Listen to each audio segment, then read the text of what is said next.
Yo, welcome back to another video. I should probably start off by editing my screen capture, and then I'll get my, then let's edit this other one over here. Just give me a second, and here we go. Okay. There we go. That's much better. Welcome to the stream, y'all. We got this first video right here. Let's get this one started. This is, 9 superstars most responsible for the WWE's new boom period. I guess new popularity surge. All I gotta say is Vince McMahon, bro. That's who started this. When he left the first time, then it started to get good. He came back, but then he had to leave again, and then it got better. Cause then he was completely out. I don't know why coming to WWE. They're doing good, bro. Even people that just came back, like Andrade, Naomi, and CM Punk, they're not like featured on every show, but I bet they're getting paid good. Cause WWE got the money to pay them. I say if it keeps getting good, WWE is doing great right now, and it rules. Look, if you want to be one of these negative Nancy's that's all like, oh, I think wrestling is the worst thing ever, more power to you. But I'm having a great time. So is the world of sports entertainment. As ever, when we do get to a successful period, usually it's because a bunch of individuals have become stars.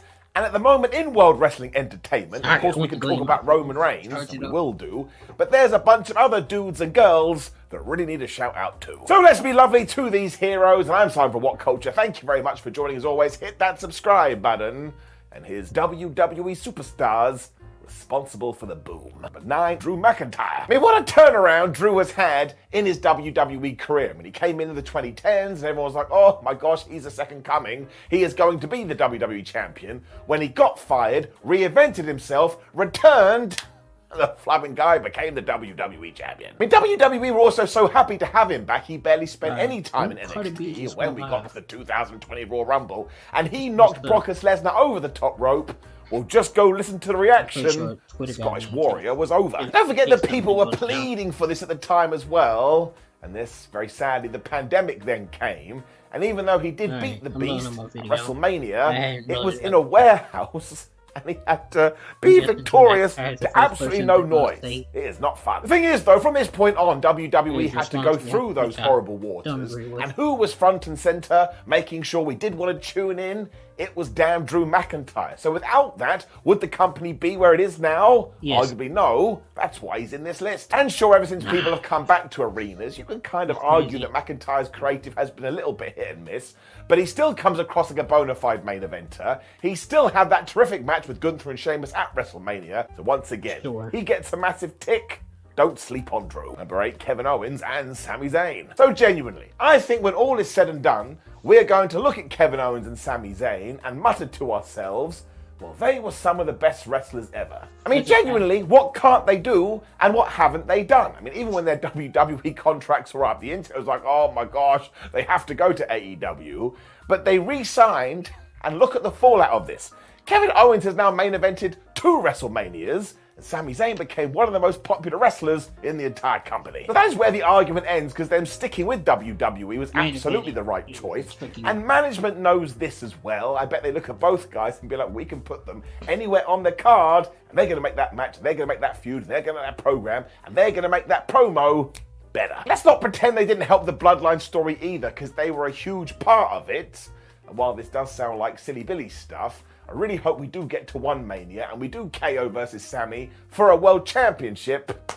That would just make me feel warm and fuzzy in my tum-tum. Number 7, Dominic Mysterio. So I mean it. Sit down, otherwise you're going to lose it. But when the time comes, if we play our cards right, we can take all this momentum Dominic Mysterio has, you could switch him babyface, and I think there's a good chance he could explode. Not literally. Because we have seen this happen time and time again. You go heel, you earn your stripes, everybody starts to like you. When you can flip on a dime, you just fly off into the sky. I mean, this dude has totally found himself as the ex-condom, and his relationship with Rhea Ripley is absolutely faboo, and he does keep getting better in the ring. So I think his evolution has just been perfect, and don't forget, he is a Mysterio, and they just have good wrestling, power in their genes. So all we have to do here is be patient and figure it out. Also, go look at his social media numbers. That is absolutely helping WWE, which is why he's a part of the boom. Number 6, Roman Reigns. Now look, Roman Reigns should obviously be number 1, but that's boring when we get to lists like this. I want to keep you on your tootsie toes. But of course, Roman has become the guy that WWE always wanted him to become, and he is a mega superstar, legendary figure, and he's going to go down in the history books. Now you can pretend otherwise, but the statistics will prove you wrong, because merchandise is up, house shows are up, gates are up, ratings are up, and anytime somebody says, oh, by the way, the head of the table is going to be involved, they increase even further. So he has just totally smashed it. Also, if you do look at that bloodline angle, it does not work without our tribal chief, but also he has hit a massive chord with younger viewers, which is why more of them are tuning in. They want to see what Roman is going to do, and dare I say it, they probably think he's pretty cool. And he's handsome. So WWE were right, it just took them a little while to figure it out, and for those in the back that may not be listening, no, WWE is not in the position it's in right now without Roman Reigns. I think so. The fact that I'm bringing you the facts. It's Long not. live Roman, I acknowledge him. Always 5 acknowledge my Gunther. tribal chief. Gunther? The United States Postal Service. Built for how you business. If you watch the product and you see Gunther, he's doing a good job. Like, is he bringing the fans in? Like, I don't know about that. Like, what Roman Reigns did.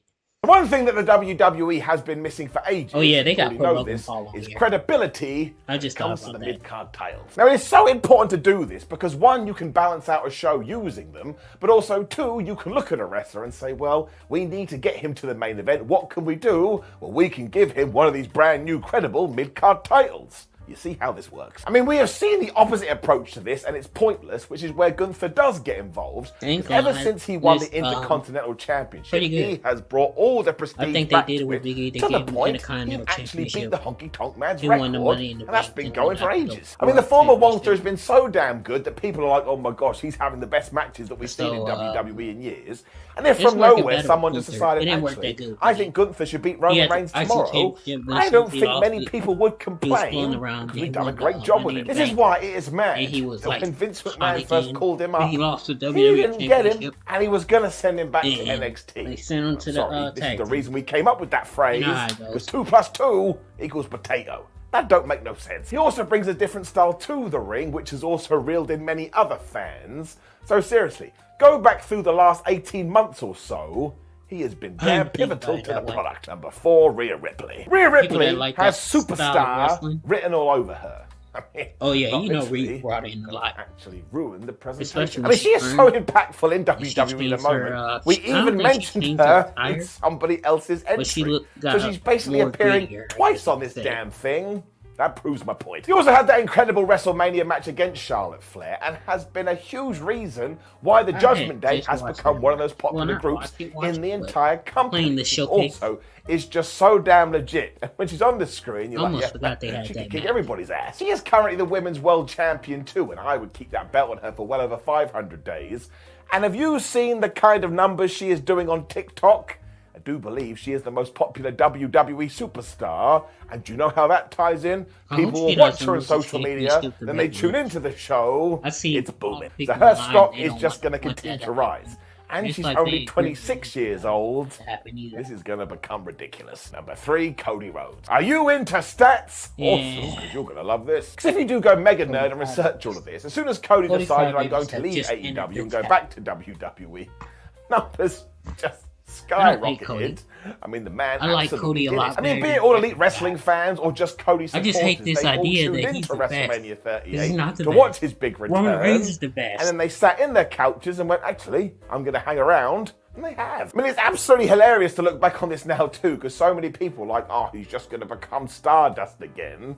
And even if they did that tomorrow, I actually don't think it would matter, because the American Nightmare has landed his mark. I mean, we've essentially turned him into the brand new John Cena, but this time it's absolutely working. And much like Roman, he just increases house show numbers, he increases ratings, and he's selling merchandise like it's damn cheap. Have you seen those prices? It ain't cheap. But absolutely tied into the upswing for WWE as the company did grow, and I would love to see an alternative version where Cody doesn't make that jump, because I actually think you would see the difference. And look, eventually he is going to be the world champion, and I think this will go higher still. Man is a damn hero and an inspiration. Number 2, the Usos. So I don't think anybody predicted this. I mean, Jimmy and Jey Uso have always been a phenomenal tag team. That was obvious since day one. That was not meant to be a pun. I see the reference. But thanks to this bloodline angle, they have become so important to WWE and proven, hey, if you want us to be single stars, we can do that too. I mean, it's been one of the best parts of the bloodline angle because so many people have got momentum coming out the other side. I mean, you got Solo Sikoa, you got the Usos that we're talking about right now. We could do this all day. When all this is done, the Usos can ride the wave as well. And look, once again, if you just look at social media, people love talking about these guys. They have plugged themselves in. They're like a They tag have become team. huge successes. Yeah, Number 1, LA Knight. should win So the I tag don't care what team anybody championship.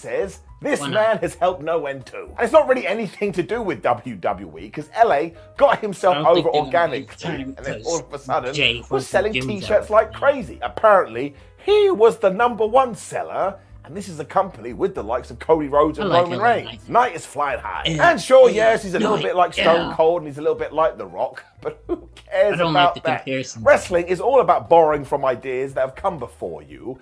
And if you want to I feel take like from Roman 2 of the Reigns biggest the first dudes LA ever, Knight. Why he gotta be that just somebody sounds else? really smart. It He has would now be become pretty such a dope to highlight see that The people Rock, look forward to his entrance because and they LA want to Knight just cheer. don't have a Never back forget forth. that is so important when it comes to wrestling. I mean, we mentioned Stone Cold Steve Austin. It was You the same talking with to me, him. Look at Giovanni? someone like Daniel Bryan. You know the name. Continue this because I'll run out of videotape, which is not a thing. Yeah. But if we treat this right, I tell you, we can take all the momentum we currently have and we can not keep it going. celebrating. My social media just a numbers, fact. especially YouTube, are just crazy as well. I'm going to stand here with my stupid bald head. I'm gonna keep surprised we everything didn't have crossed CM that we Punk do on right here. by this man. Because if we do, well, happy days are ahead. Now, anyway, it's time for What Culture. Thank you very much as always. And do not forget that wrestling is really hard, so respect wrestlers as He got what's that? I can't remember what the guy on his T-shirt is called. My father watches him. He-Man, I think that's his name. I think they got a series on Netflix about He-Man.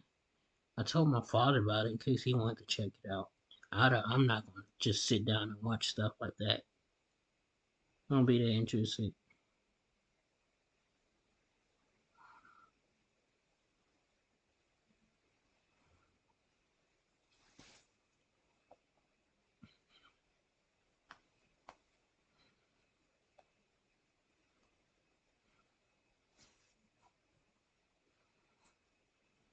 I'm talking to this girl from Florida. She seems interesting. But I'm getting ready to end the video. I'm gonna see y'all in the next one. Y'all stay tuned. We out here.